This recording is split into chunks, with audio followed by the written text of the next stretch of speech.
Jesus taught his disciples. A reading from Mark 9:30-32. They left that place and passed through Galilee. Jesus did not want anyone to know where they were, because he was teaching his disciples. He said to them, "The Son of Man is going to be delivered into the hands of men. They will kill him, and after 3 days he will rise." But they did not understand what he meant and were afraid to ask him about it. They came to Capernaum. When he was in the house, he asked them, "What were you arguing about on the road?" But they kept quiet because on the way they had argued about who was the greatest. The disciples seemed lost when Jesus said that he would be delivered into the hands of men, killed by them, and then after 3 days rise again. Could it be that their perplexity grew out of Jesus identifying himself as the Son of Man?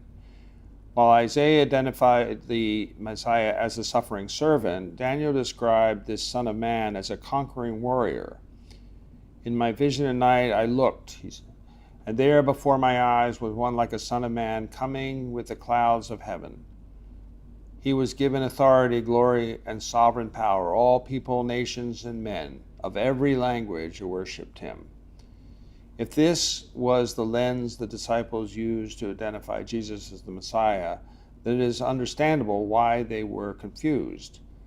They glossed over Isaiah's Messiah, who would come as the suffering servant.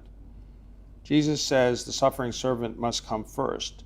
Then there will be a second coming at the end of times, which is described in both Daniel and Revelation.